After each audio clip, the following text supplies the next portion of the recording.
Hi everyone, thanks for joining us again. My name is Simran and I'm with CANOPY. CANOPY is a co-working space that's based in San Francisco.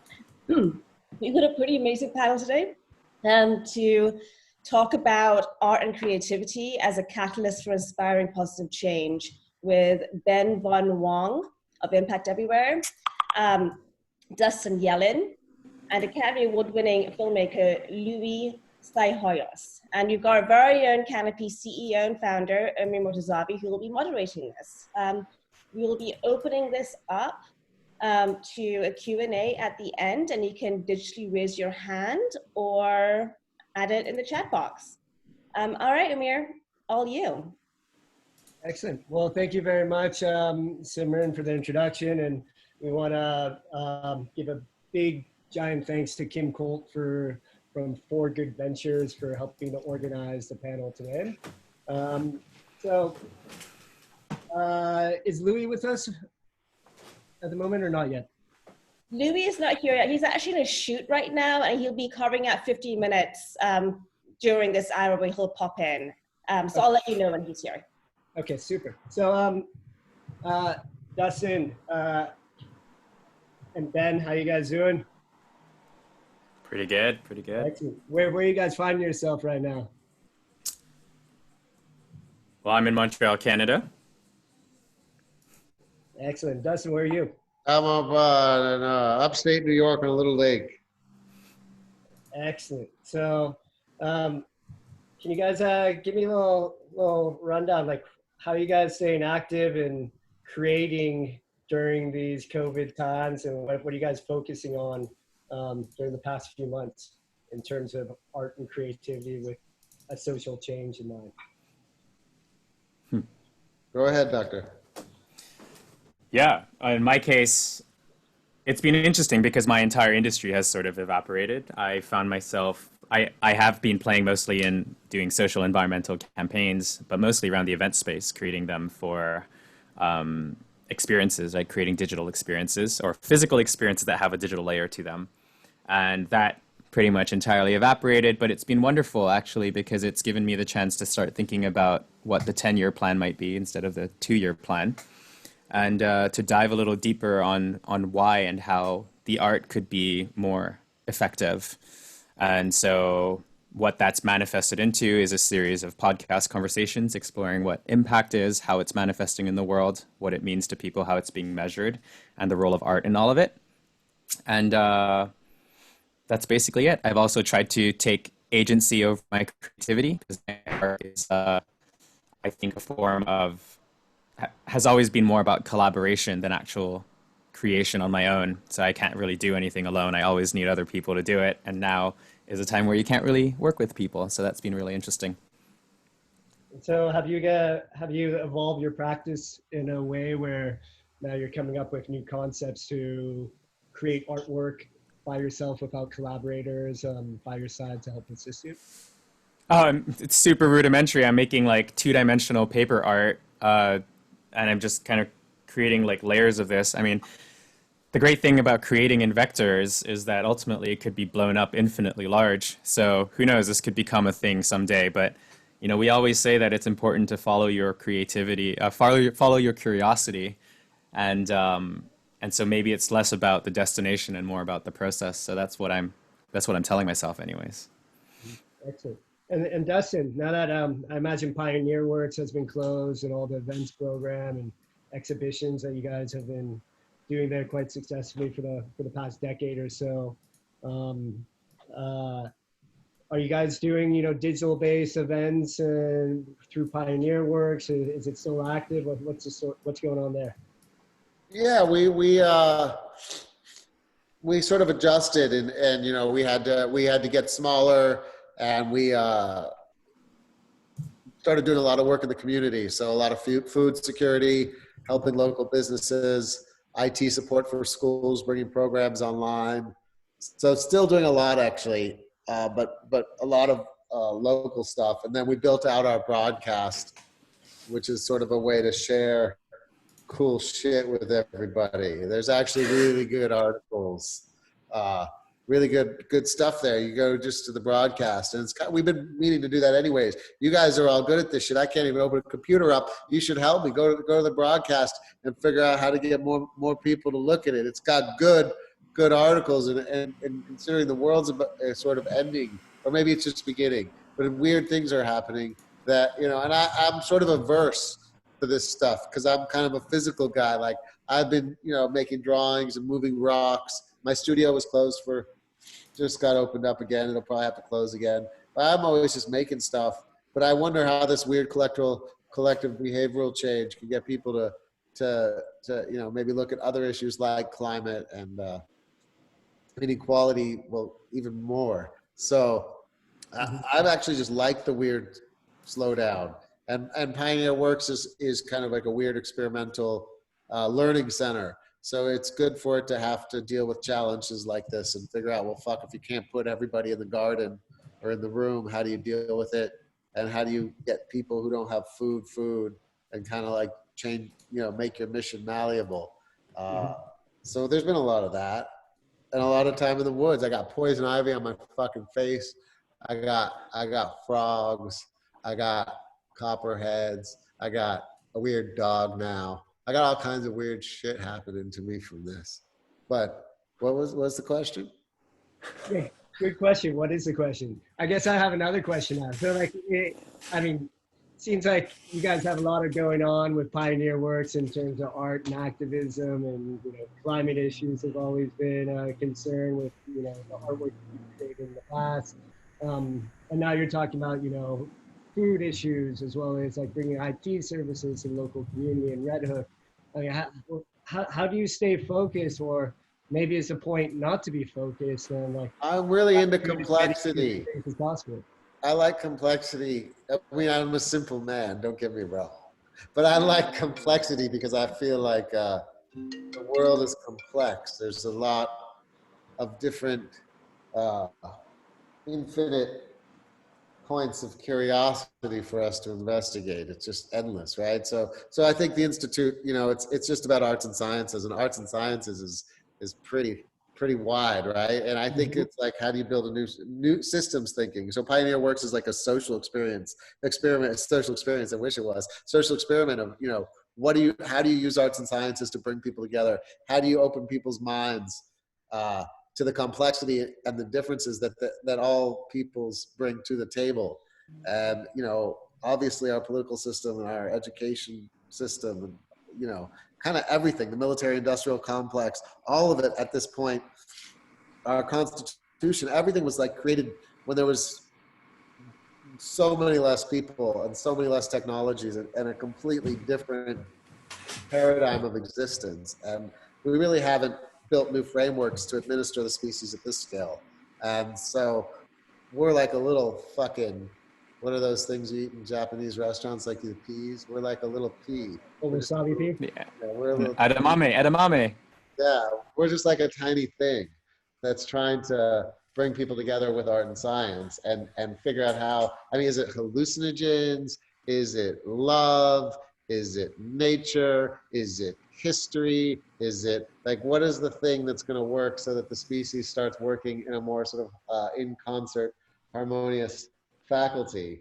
Seems to be the thing that really needs to be scaled. That fucking Silicon Valley word, how we're going to scale consciousness, motherfucker. It's like some hippy dippy bullshit that somehow, though, also, you know, got a little bit, you know, truth in it somewhere. And what was the question? No. I had a point to this, though. I've been thinking a lot about, you know, well, obviously I've been thinking a lot about structural racism this week. And last week I was probably thinking about that, and climate. I'm always thinking about the same fucking things, right? And I feel like maybe they need to be bifurcated. You can tell me if I'm wrong, but like, where you have history, which is so fucking upsetting and disgusting and almost perhaps incomprehensible, the injustices that our brethren and sisterin have done to each other in order to build the society in which we function. And then you have sort of the future facing, you know, idea of science and biology and utopia and the like Bob Marley shit, right? So like, how do you bridge these two things? Because there's people are dealing with so much healing and so much pain and so much everything looking backwards. But then we also, I think, need to look forward and figure out a way where people come together and realize that this is just some fucking infinite hallucination that we're sharing. And the whole thing is malleable, really. Mm-hmm. Yeah, it's a lot of moving parts, most definitely. And, you know, it's a big struggle between trying to figure out how to not just preach to the choir, but really create societal change and transformational change for the betterment of all humans, as well as the environment that's around the humans too, that helps protect us and helps us grow. Louie, thanks for joining. I know you're short on time and you're in the middle of a shoot right now. What are you shooting? Ooh, I'm doing a film on Dr. Dean Ornish trying to reverse Alzheimer's. So, you know, there's no known medical cure for Alzheimer's. There's no drug that they've been testing in the last 30 years that has worked. And it looks like it's working with lifestyle and diet. So we're documenting those changes. It's really exciting because about 1 out of 3 people in the world are going to be affected by, you know, brain health diseases in the next 10 years. It's on track to overtake heart disease as our #1 killer. And it looks like there potentially is this, you know, a cure, at least for, to reverse it, at least with early stage Alzheimer's. Once you're too far gone, it looks like diet and lifestyle won't have any effect, but it's having a profound effect right now. Mm-hmm. As someone who lost a grandfather to Alzheimer's, I mean, it's one of the more horrific, you know, diseases and ailments that someone that you love can go through, to be able to see them transform to, you know, a being that is not the being that, you know, knew who they were and what they did. And it's almost like seeing an adult become a baby again, and it's quite frightening. Yeah, and it's you know, obviously you've experienced it, so you know that it's horrible for a family to experience it, and obviously for the person as well. But it's also devastating financially, and you know, it takes 10, 12 years for it to really, you know, finally be the last nail on the coffin. And now that there's new hope potentially, so this is exciting to watch it, to watch people come back at least incrementally from the brink. And so what are some concrete examples that of various different techniques for diet as well as lifestyle that are creating these changes? Well, Dr. Dean Ornish has it's 4 pillars that he uses for almost everything. He calls it his unified theory of health, because the same program, it's a whole foods, plant-based diet, exercise,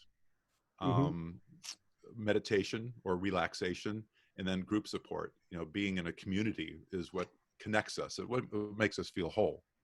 And so just those 4 things, those 4 pillars that he's been using for the last 42 years to reverse early stage heart disease, early stage type 2 diabetes, breast cancer, and prostate cancer, now Alzheimer's.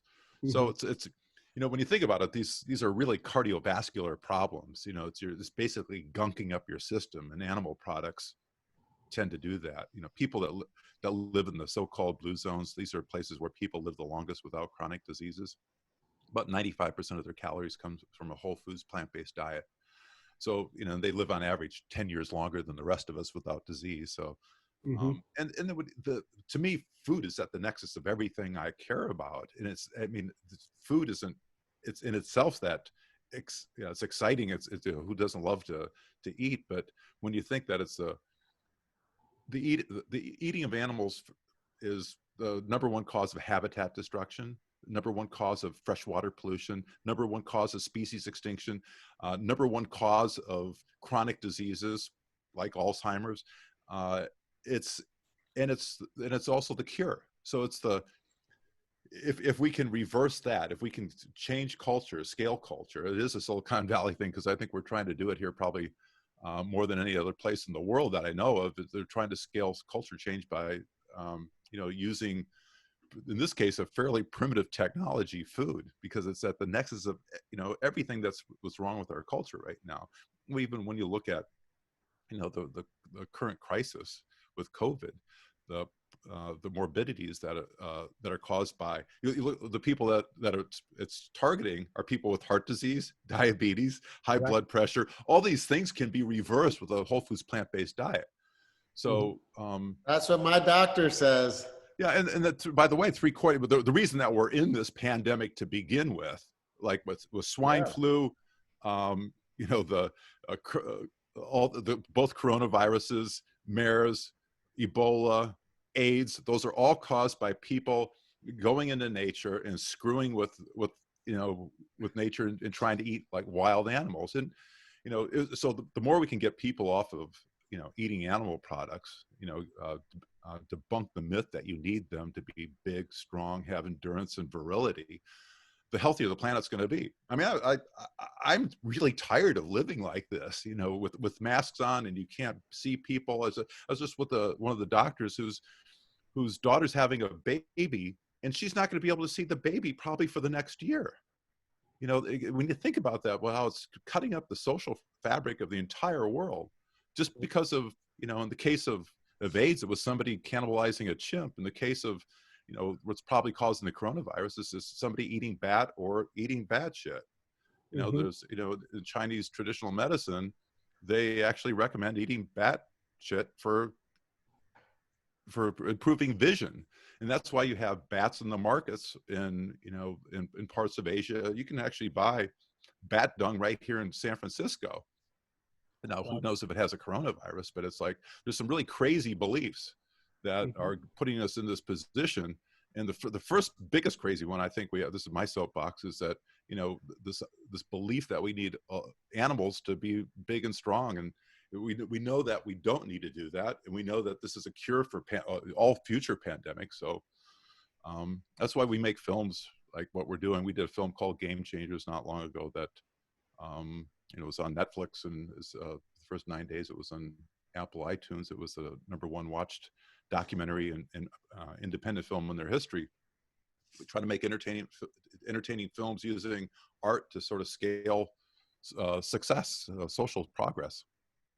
So how did you get involved in creating films? Was it first you were a filmmaker, and then these various different issues, societal issues that affect us, you wanted to tell the story? Or were you someone who was more passionate about the story, and then to create the change, you're like, we need to make a film to reach the largest audience? I started out as a photographer for National Geographic, doing the kinds of films that doing the kinds of photography that I'm talking about. The first story I did for them was back in 1980. It was a film on garbage and recycling, and they thought, oh, this kid could make garbage look exciting. Let's give him this other work that's really hard to do. And I got lost, to be quite honest. I had the best job in the world, so it gave me that sort of false sense of security, like, oh, I've got this job that everybody covets.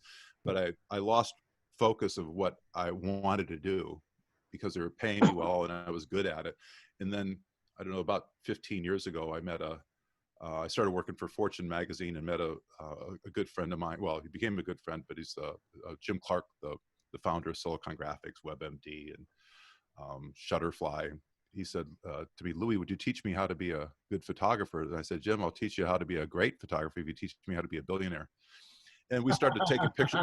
We started taking pictures underwater. That was kind of our thing. And every time we went back to a dive site, after like a couple of years, you come back and you just see the reef would be gone. We went to Papua New Guinea. And it was like, he said, I'm going to take you to the most beautiful place in the world. And, he picked me up on his plane. We flew to Papua New Guinea. We sailed for about a day and a half. We dropped in. Where'd you go? It was in Papua New Guinea. Where? Oh, I don't remember. It was about an hour and a half sail from Port Moresby, about an hour and a half away, out in the middle of nowhere. I mean, there was no motor boats. It was like in the morning, there's kids looking in your window. And they're in like dugout canoes. It was like, we sailed to the land before time. We dove on these coordinates, and the reef was gone. It just was completely in rubble. And he was in tears. And he said to me, somebody should do something about this. And I said, well, how about you and I? He said, what do you mean? I said, well, use your money, and my eyes will make films. That was, about 2006. And then the first film we made was The Cove. The Cove was about dolphin hunting in Japan. And a funny story. Like when I was starting a new career, and I thought, oh, I'm so excited to, going back to my roots, trying to use photography or film, in this case, to try to change the world. And we were down in the Caribbean and on one of his boats, and my kid starts playing on the beach with another kid, and it happened to be Steven Spielberg's kid. So Spielberg came over to Jim's boat. He had done Jurassic Park using my buddy Jim Clark's computers with his computers. And I said, Mr. Spielberg, do you have any advice for a first-time filmmaker? And he said, yeah, never make a movie involving boats or animals. And and then we made The Cove. But I could see that, but back when we made that film, they were killing 23,000 dolphins every year for human consumption, dolphins and porpoises. And the last year that they had accumulated results, I think they killed 1,610 dolphins. So it's like a over 93% drop in dolphin deaths because of the activism around that film. So I'm a big fan of using art and photography, film, music. It all works in concert to try to rearrange the DNA of the way people think. It's really a powerful medium. We're social creatures and we're emotional creatures. We change our behavior not so much on what we know, but what we feel.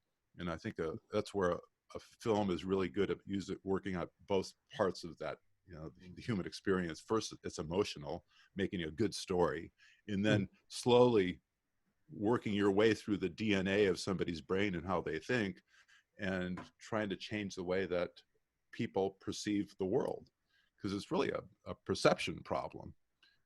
I think we know in our hearts what we need to solve these big, huge problems. And, we need to be more compassionate. We need to change what we're doing. It's not working. And, one way to scale it up, I mean, we can talk on a webinar and you reach, I don't know how many people are in the call, a couple hundred or 100, but, you make a film and tens of millions of people. When we did Racing Extinction, 36 million people saw it the first day. And we did these projection events of, one of the biggest problems in the world is species extinction. And, we're set to lose about 1 million species by the end of this millennium, in the next 100 years. And most people didn't know about it. And what we did is we projected endangered species onto the United Nations, onto the side of the Secretariat building, the front of the General Assembly building. We did it on the south-facing side of the Empire State Building. Nobody had ever done that before. We had 939 million media views and the top trending story on Facebook and Twitter for 4 days worldwide. We thought we couldn't get any more, attention to the subject than that. And then the Pope called. The Pope wanted us to project endangered species on the Vatican during COP21, and I think we had about 4.6 billion media views just in the English language. So I'm a big fan of using art and science and to promote social change. That's what we do. That's what a lot of people do, and it's exciting because we couldn't have done this 20 years ago. We're at a time of epic changes, but I don't think there's a time that we could have had the tools that we needed to change things like we do with mass media, like we do now. So thank you for that in-depth look and all the changes that you created. We definitely salute you for your endeavors. I think one thing that I think about frequently with art and creation and being able to create societal changes is, after the art is made, what are the challenges to get people to actually act and make a difference? Are there any sort of strategies that you can talk about or reveal? And this is for all the speakers, but let's start with you, Louie, about what can you do to really make people to change their behavior after feeling the emotions from watching The Cove or another film, or looking at art piece by you, Dustin and Ben? Yeah, I mean, I talked to Ben about this on a podcast he did a while ago, but the first thing you need to do is get the early adopters on, the people that are the movers and shakers, the trendsetters. You get them to change. And there's some really great science that shows you only need 10% of the population 100% committed to an idea until you can have that flip over, that's that switch. Some of the stuff is just inevitable. When you talk about technological changes, that happens in like 10 to 12 years. You look at, there's a famous shot of the Easter parade of 1900 in New York City, and it's like it's a picture shot from the top of the building on Broadway looking down, and it's a sea of horses, and there's one car. 13 years later, the same Easter parade of 1913, it's completely reversed. It's like find the horse. And what Tony Seba, in a talk he does about social changes or technological changes, he says 12 years ago we were hitting the number 2 key 6 times to text to type a capital C. That's where we were at. That's 12 years ago. And I really think of food as a technological solution. And I think once you get people to understand that you can be stronger, you can have way more endurance. The great endurance runners, they're not going halfway through a marathon and eating a hot dog. They're eating vegetables, they're eating carbohydrates. That's what fuels your energy. And once you get people to understand that, I think it's almost like a technological change. We're at that cusp right now where people are starting to understand that diet is at that nexus. And here's the deal. So once that 10% is there, the rest of the population, it just follows. It just takes off. It just becomes inevitable. So it's a matter of to me, it's a matter of getting the 10% of the population fired up, the ones that want to hear, want to know, and want to do something, and then the rest of the population swells. Then when you hit that 30% number, 30% of the population, then it's just inevitable. It's like electric cars. I was one of the first 3 people in the state of Colorado to have an electric car, and you look like a lunatic. I'm used to that. I'm used to people thinking, oh, this crazy guy, but they don't know. It's all charged up with solar panels too. The license plate of my car said VUS. It stood for Vehicle Using Sun, and I was a wacko. And now it's like, look at Tesla stock today. It just went up another 7 or 8%. And people keep on thinking, it's crazy. It's got to go back. It's crazy. It's got to go back.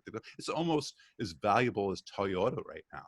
But you have these, Jim Clark, my buddy that financed or that started all those businesses. He was a lunatic. He's used to changing the world, and that you're used to this sort of that up and down that it takes to change the world. But you have to I start with the premise that the world is nuts, and I have a little bit of a key, a little bit of an insight of how to make it a little bit better. And I think everybody probably on the call has a little bit of that. You have a little bit of a fire in you. You have an idea, you think you know how to make it better, and you just keep on going for it, just knowing that the world's insane, and just keep on working at it until eventually you're at that 10% number. Then you're at 30%, and then you're all set, and then you go on to the next problem. That's fascinating. Ben, how about yourself? How do you bridge the gap from like your creations and the concepts with the activism that you do through your artwork to creating greater societal change? Yeah, I think that's the holy grail.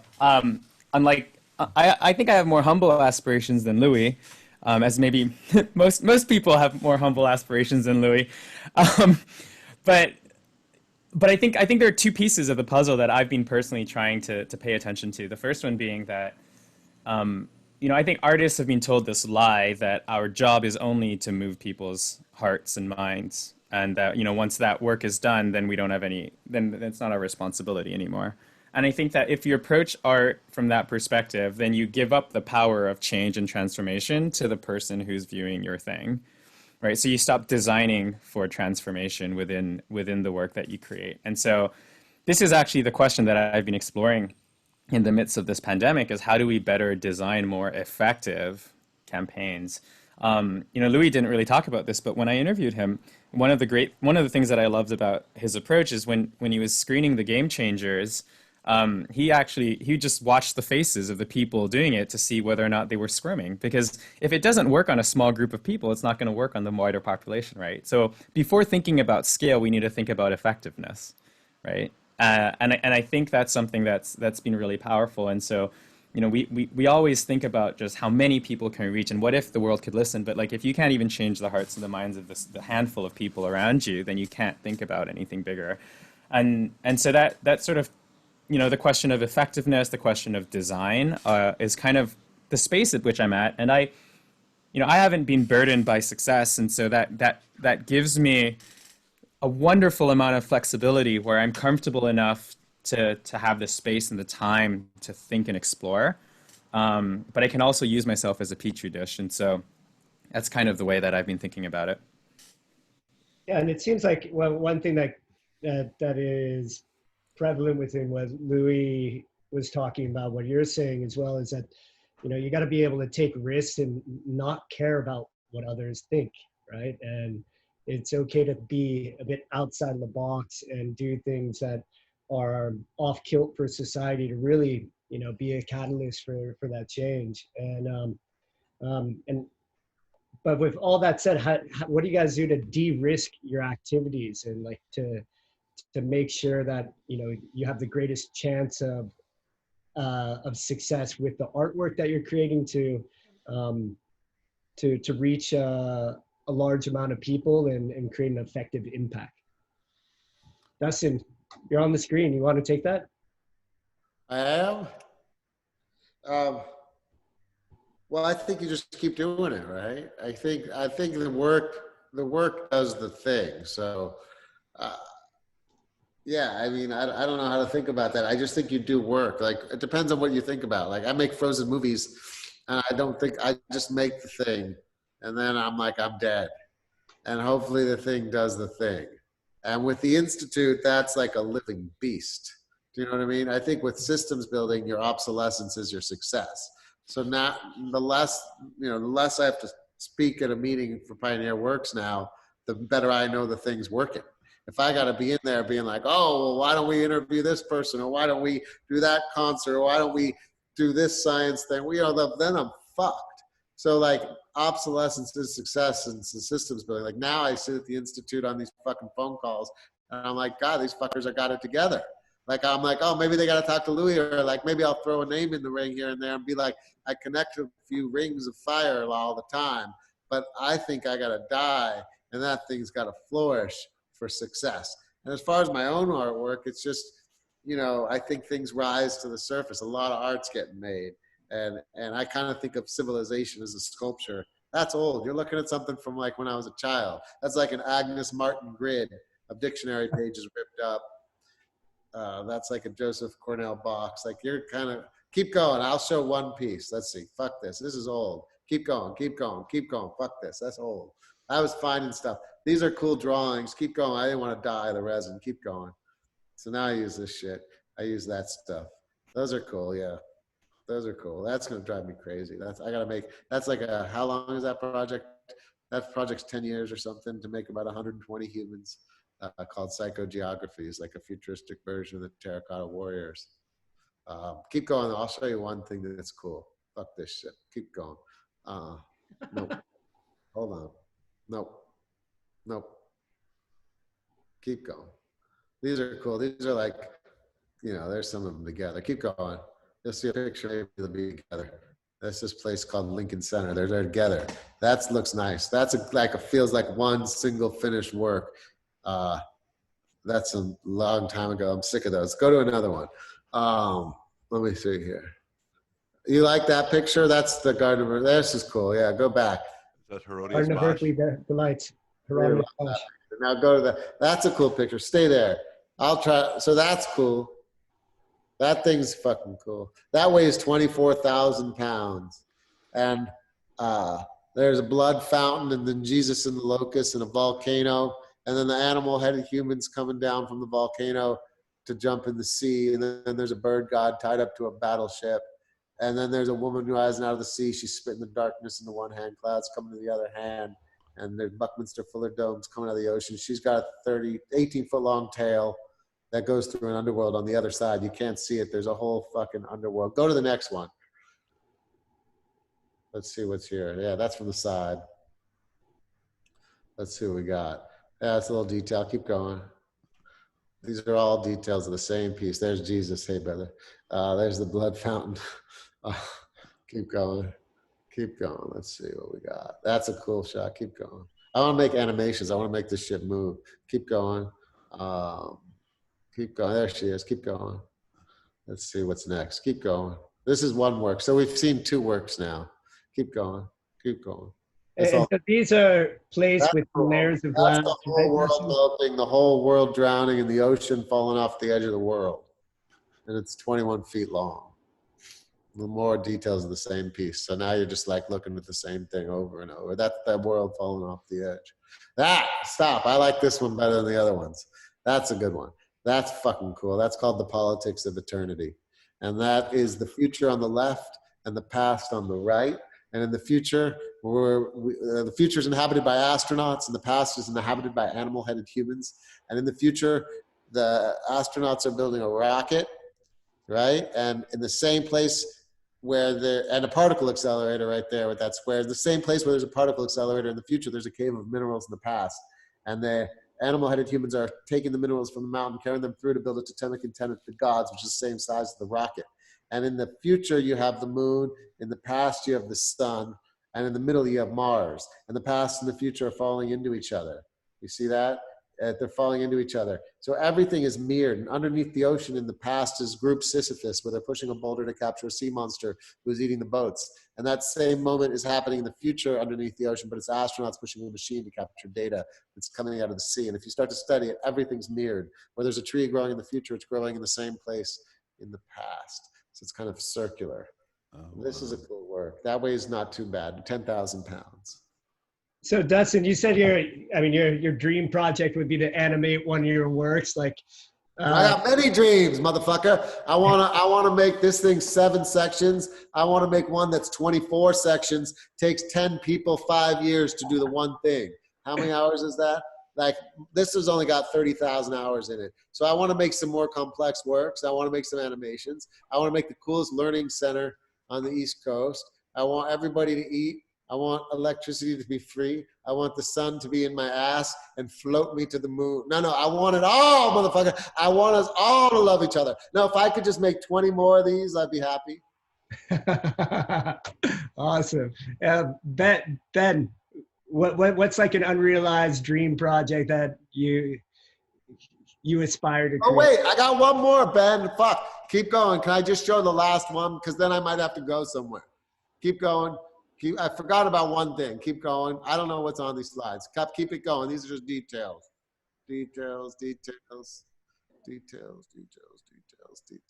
it going. Details. Dustin, realize you're hesitating, Ben. You got more time to think about your answer now. That's the institute that I built. That thing's fucking cool. As you all been there? Louie, you've been there, right?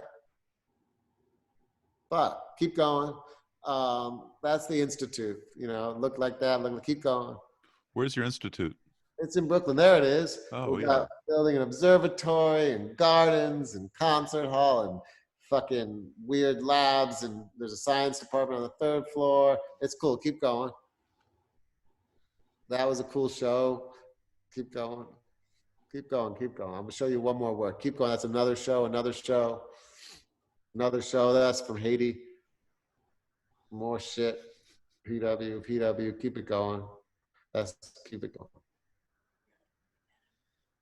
We have a residency program. We do like about 75 a year. Keep going. Holy shit, it's weird to see my life like this after being cooped up in the bush for so long. We got a lot of classes, a lot of school programs, a lot of tech programs. Keep it going. He's cool. You know that guy, right? He's like, we're fucked. Both him and Yuval are like, we're fucked. Keep going. I don't want to get down on the world. There's our garden. That's a music studio. Oh yeah, stop there. Yeah, you guys know about this, right? This is the project of fucking COVID slowed this motherfucker down. I'm working with my buddy Biarke, and I'm working with Arab, and I'm working with a few people on this project where I'm taking that thing. It's a super tanker. It moves fossil fuels around. It's terrible for the world in many different ways, but it's also a great symbol of how fossil fuels were scaled. Go to the next slide.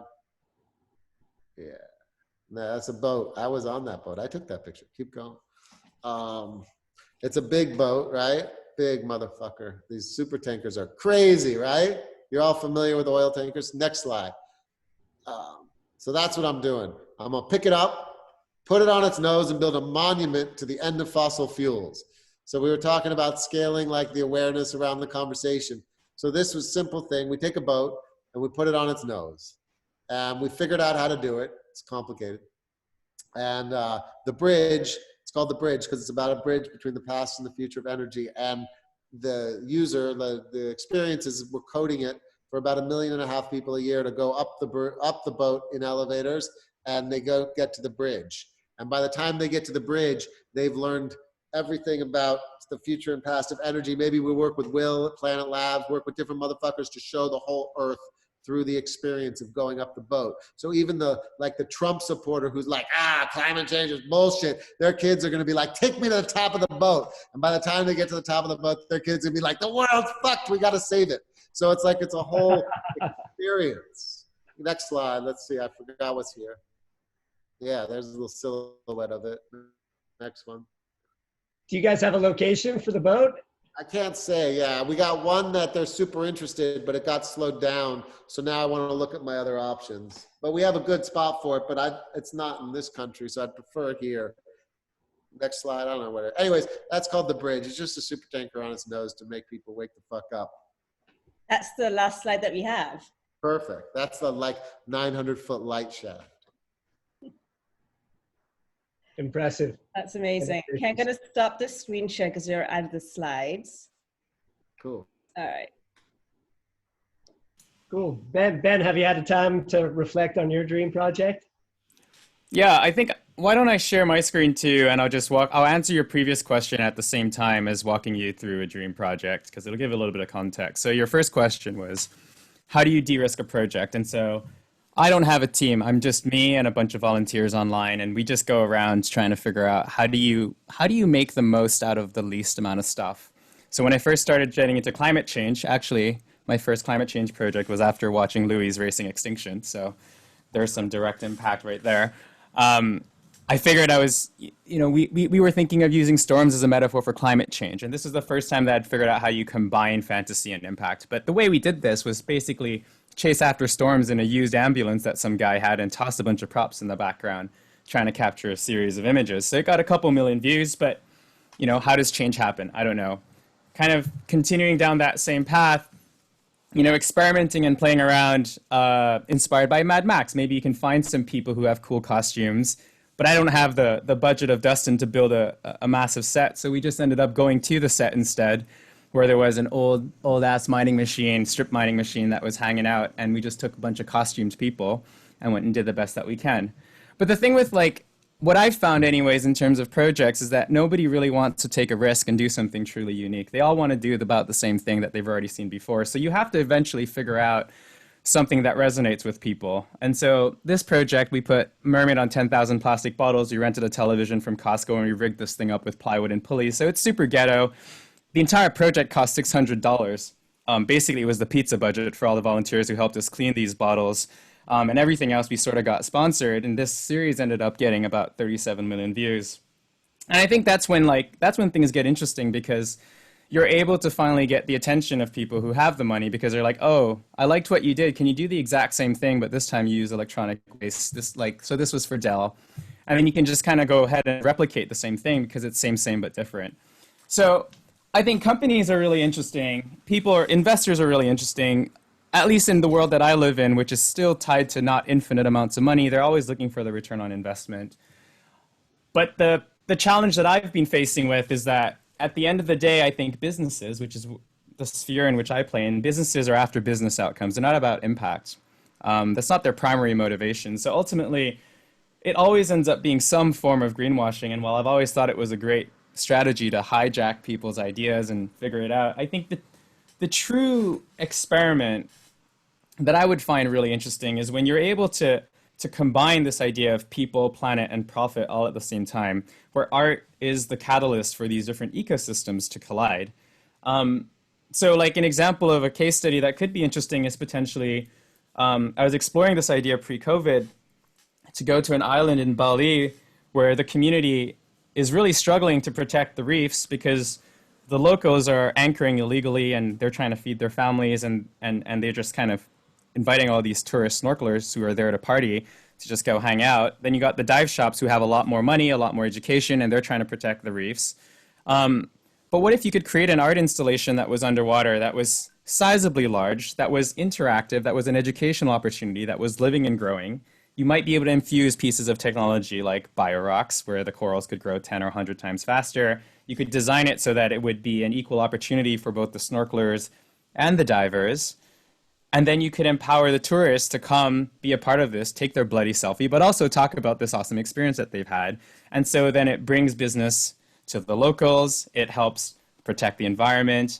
You also create, a piece of art. And I think that's the kind of experiences that we need to figure out how to develop, in which art has like a transformational value that can be measured and anchored in a dollar amount, but also a social component with a planetary component. Because when you can figure those out, that's the only way it really works in like a capitalist society. So, I mean, I don't know if this is something that can be figured out, but it's something that would be close to a dream project. But it's less the thing. I mean, we can create things and widgets all day long. That's kind of what's got us here.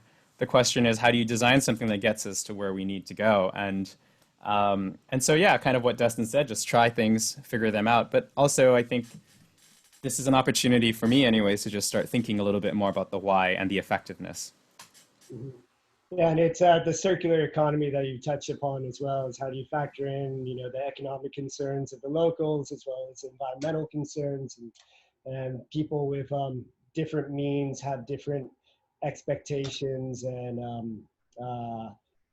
issues that they need to solve, and hopefully it can be done in a manner where everyone's concerns can be addressed, as well as create a better future for us all. Including the natural environment. So, Louie, same question to you. This is, I believe, the last question before we open up to the audience. What's your unrealized dream project that you'd like to fulfill? Oh boy, we're working on about a half a dozen different projects right now, and they're all dream projects. We don't do anything that we're not that we don't think is going to have a chance of scaling the kind of social change that we're talking about. Working on a film right now with the Dalai Lama and Desmond Tutu about how do you find joy in a world of sorrow. We're doing a film on plastic pollution, sort of solutions to plastic pollutions. We all know that there's a huge problem, but we're just trying to amplify the visions of people that are working on it, changing the kind of polymers and the way that we think about the issue.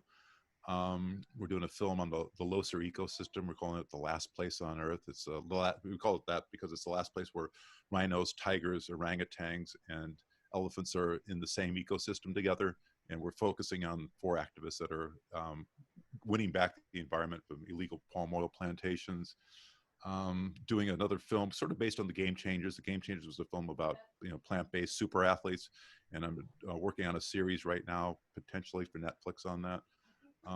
So yeah, we got our hands full. So I mean, every day's a dream project, right? I mean, it's if you're not working towards the long-term goal and making it work every day, then you're not pursuing your dream. And we're headed straight towards it right now. So we're in the middle. You're in the middle of my dream right now.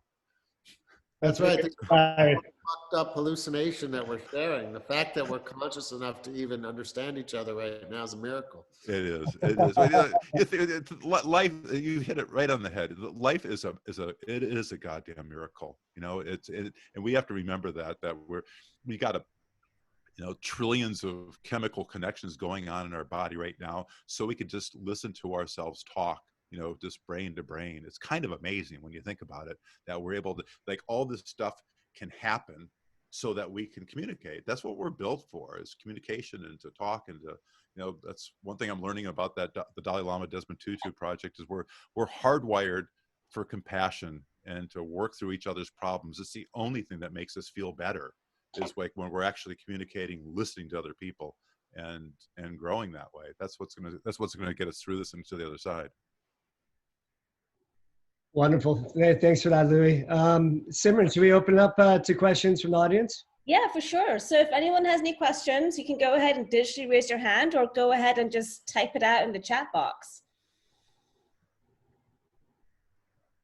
Don't see anyone doing that right now. So if you have any more questions to ask for Ben or anybody, let's carry on, and I'll let you know when someone has a question they're asking. While we're talking about the audience and the audience is thinking about some questions, how can you engage the audience to be helpful in your mission? Or can you guys give links to, if you can put in the chat group of Pioneer Works about Louie, your film production studio, or where you think it's best for people to create an impact. That'd be a great way for people to stay involved. I see that Courtney from our team is on here. Maybe Courtney, you could put that on the inbox and just sort of that it's from me. I think Monica's there. I gotta run. Louie, let's fucking get on a canoe one of these days soon. I would love that. Are you you're in New York then? I'm in New York now. I'm going to Colorado Thursday. I might go to Kauai after that. I kind of don't know where I'm doing, but I'm around. Well, stay safe. We need you out there. Stay safe, yeah. All right, looks like some of the links are coming up. And also, Ben, do you have any more images that you can share some of your work? Ben, a pleasure, brother. Come visit. Hey, take care, man. Whenever it's a good idea to go into the U.S., we could pop over. Yeah, you're not far. You could you could tie a bunch of pigeons together and fly over. Yeah. Once the borders open up. It's only going to get darker, brother, before it gets light. Well, the summer solstice was last week, after all. That's right. Wise words. Thanks so much, Dustin. It was great having you on here. Thanks. All right, take care. All right.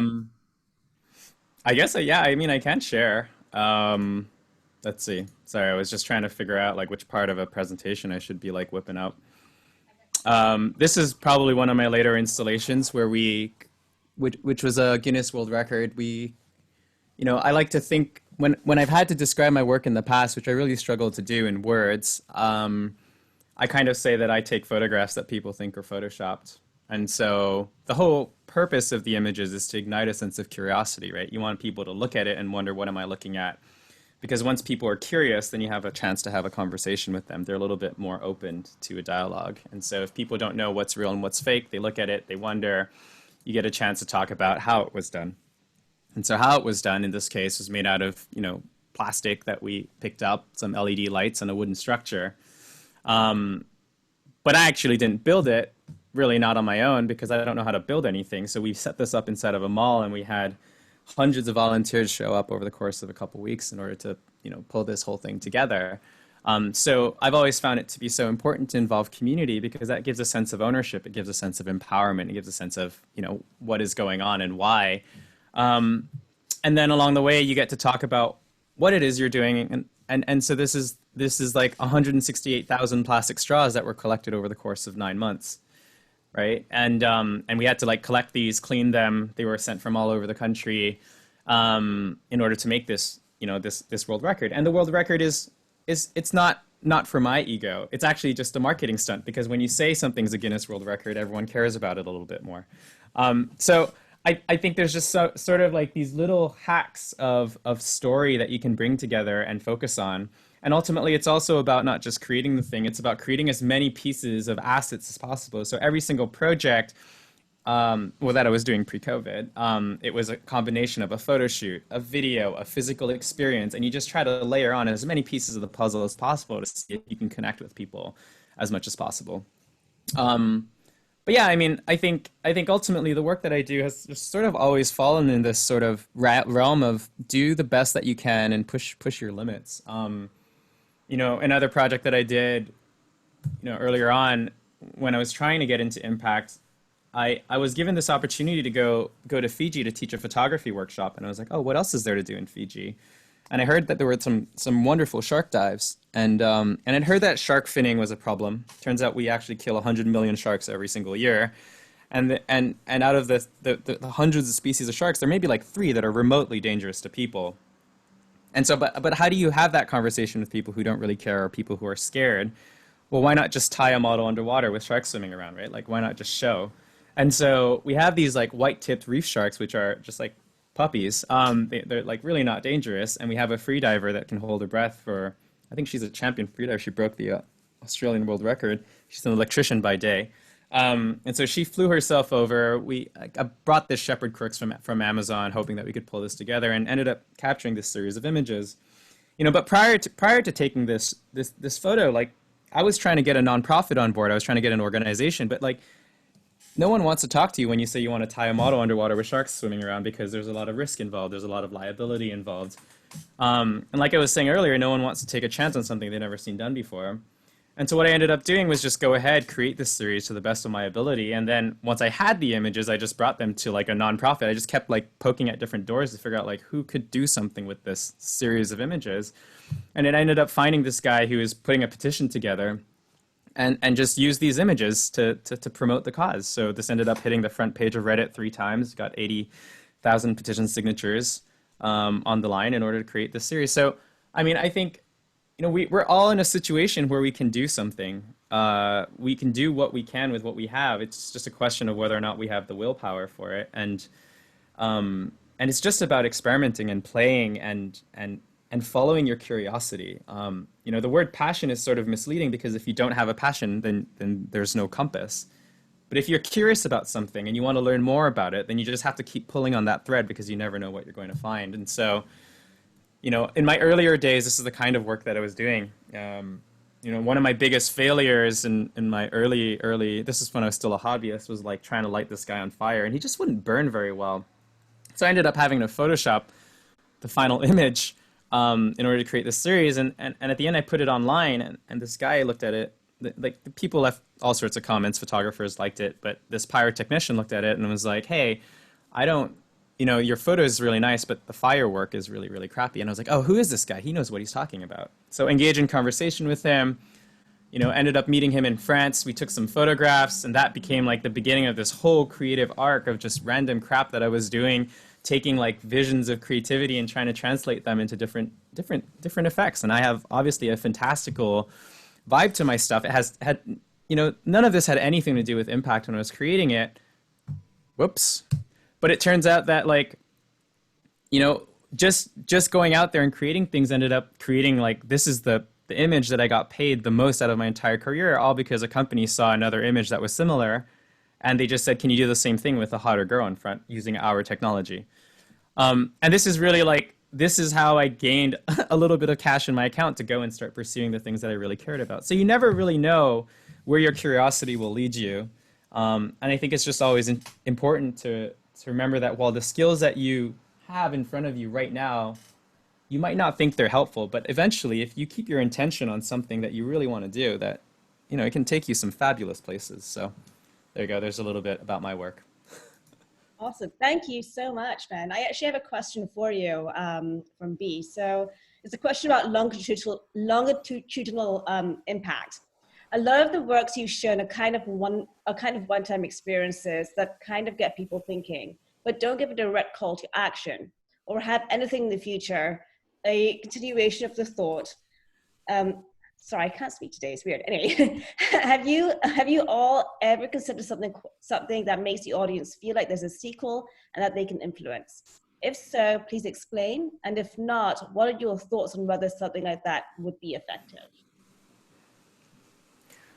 Yeah, I think when you approach the problem as a hero, then you approach it from a place of recognition. So you need it to be the thing that transforms everything, right? You want to be the person who solved the problem. But ultimately, we all stand on the shoulders of giants. Every thing that we do, every piece of the puzzle helps to move that needle forward. So Louie making a film influenced me, that then ended up helping me create something, and that probably cascaded down to create something else. And I think, we often get caught up, and I think it's just the nature of this sort of capitalist colonial mindset that we have, that it's all about taking control of things and claiming credit. But really, I found it helpful to think about impact less in the terms of what has it accomplished and more in terms of what would have happened if it wasn't there. And so what we do is a journey, right? It's not a destination. These are just pieces, these are steps in the journey that we just continuously poke at and chip at and hopefully help move the needle and do our part while we're around and while we can to the best of our ability. And so, you know, I think people come back to the same causes when there's something interesting for them to see, but they don't always need it to be 100% new, right? Like the hero's journey is the same formula for every single movie, where the hero comes along and can't solve a problem and he's unprepared and he goes through a bunch of trials and tribulations and then he succeeds. And then we go back to the beginning, and this is played out in every single movie that has ever been created. Yet it still works, and yet we still watch the same movies over and over again. And so, you know, humans, I think, are quite simple. So I think maybe a combination of staying humble, staying curious, staying interesting, being aware of what's going on, dreaming big, like a little bit of a mishmash of all of the above. I hope that answers the question. Thanks. Louie, Louie, it sounds like a question you could tackle too. Do you want to add to that? Well, I'm not sure I understand the question. Just repeat the question again. Okay, so it's actually pretty long one. Because it's pretty long, if you look in the chat, it's up there under B. It's the first question that you see when you scroll up. So it's basically about longitudinal impact.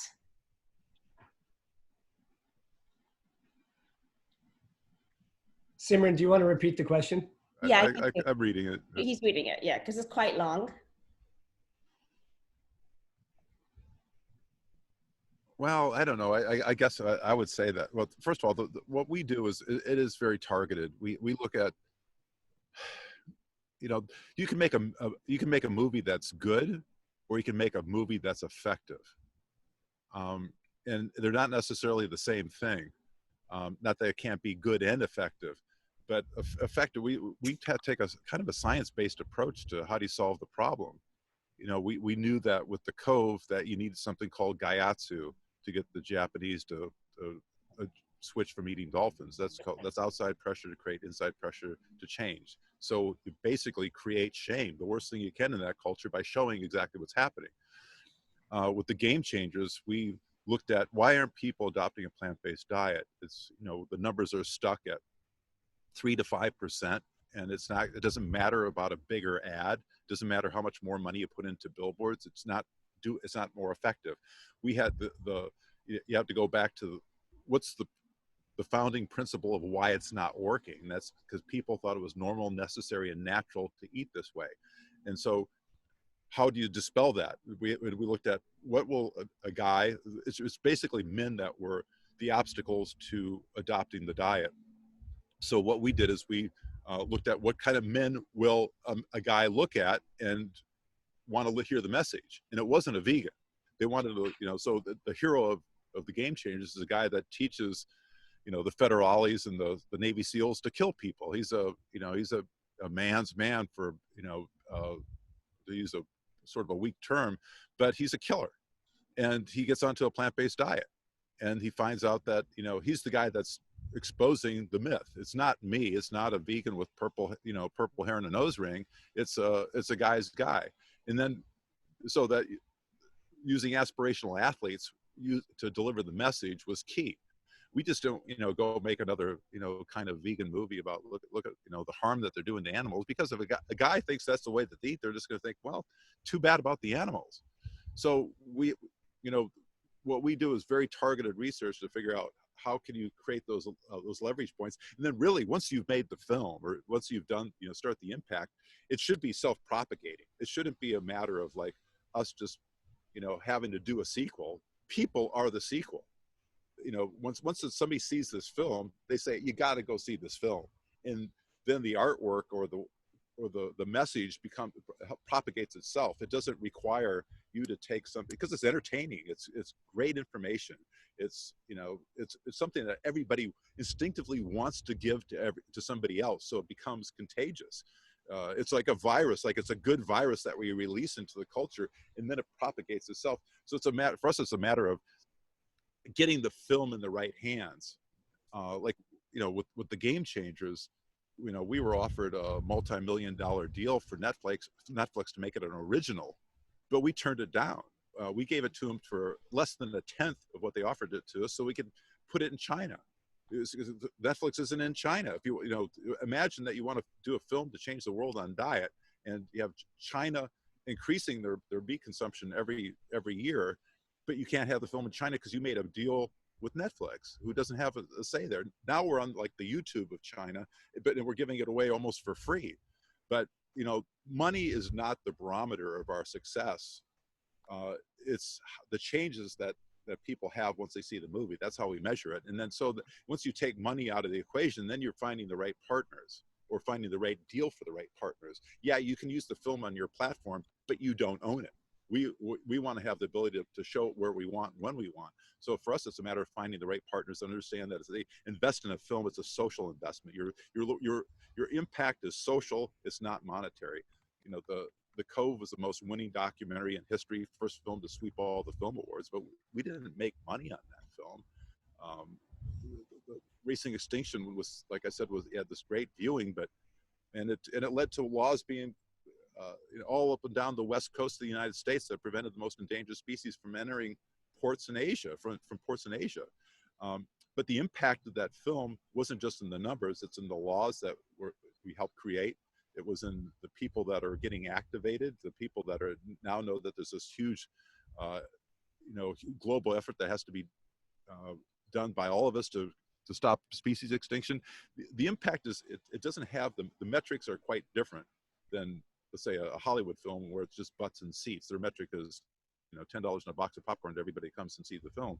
Ours is, social change, and that's why we're effective. We're thinking about how are we going to do it? How is it going to go viral? How can we get the biggest audience to see it? And then what people do is, it's really in the body of the film. You have a campaign to help promote the film as much as you can, but we don't have the advertising dollars to, what we spend on a film is like a part of 1% of an advertising budget for a Marvel comic. It's the coffee budget of a Marvel film. It is, exactly. It's just, it's insane how little we actually can make a film for the amount of, good that comes out of it. But, it's just, again, I guess to just repeat myself, the people that see the film create their own sequel. Because a film, once you see our films, you can't unsee it. They're designed to screw with your DNA, so that you can't think about the world differently after you see our films. It's like, a normal film is like a roller coaster. You go up and down, you get excited, you have some emotion, and then you go out to eat. You see one of our films, it's like, hopefully, people have been taken on this ride, and they're completely, changing the way that they're thinking about life afterwards. But it's by design. It's not by us just saying, let's make a good movie.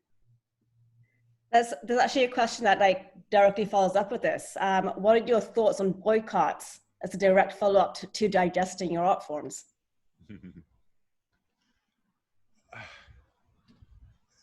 Boycotts, they some of them really work. It's like, you look at what happened with there's a movie that came out right after us called Blackfish, and we were part of a campaign that helped.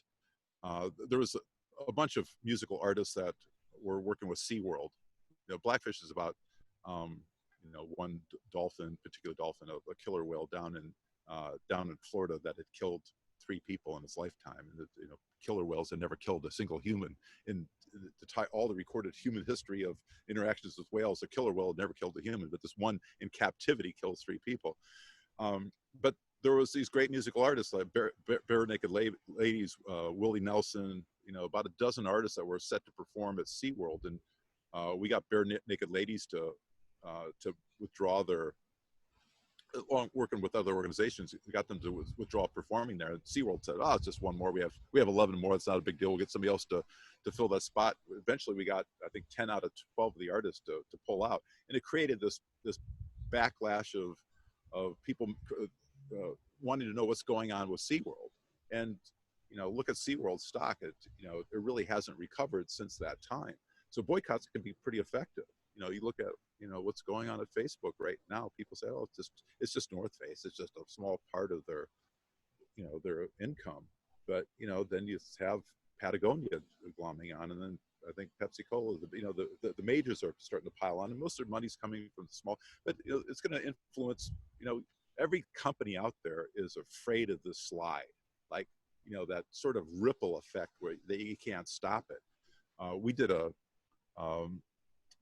Courtney could probably help me on this. I think we were trying to get UPS to ban shipping shark fins, and I think we only had 165,000 signatures on that petition, and that got them to buckle so that they don't allow that to happen anymore. FedEx was a harder nut. It still is a harder nut, but you know, I think there's, you know, several airlines that we were working with that we got them to stop shipping that way. So, you know, it can be effective. Because we're so connected now, people are scared of the truth getting out there and getting to these, you know, getting to a point where it's affecting their stock value, and people have to run their business more ethically. You know, I don't think just worrying only about the bottom dollar now and, you know, using the externalities of screwing up the environment doesn't work anymore. People are, their biggest fear of companies is that we have the information that we now need to know exactly what they're doing. And once that information gets out there, it's hard to put it back in the bottle. They've got to change. Ben, do you have anything to add to that? I don't have any wonderful narratives better than Louie's, but I agree. I mean, ultimately, I think, you know, we live in a capitalist society. So if and when you speak the language of money, then you can be a lot more effective. And so when you combine the power of narrative and you hit them where it hurts, I think when these two things meet, I mean, Greenpeace's entire social strategy is built on this premise, and they've been wildly effective at making progress and keeping the ball moving. So, yeah. Oh, I want to say thank you to both of you. We are over time, and this is such a great conversation. Amir, thank you for moderating. Ben and Louie, thank you for being here. I know, like, you know, came last minute, and it was a great conversation. And most importantly, Kim Colt, thank you for helping me put this together. And there's a few more that Kim and I are working on. So now that you know who we are and CANOPY, you know, you're on this platform, stay tuned for some more great events coming up. Amir, do you have any closing comments or? No, just thank you all for joining and for the thoughtful conversation. It's great to meet you guys virtually, and hopefully we'll see each other eye to eye someday soon. All right, thank you all, and good luck with all your next projects. Yep. Thank you. Bye. Bye, guys. Bye-bye.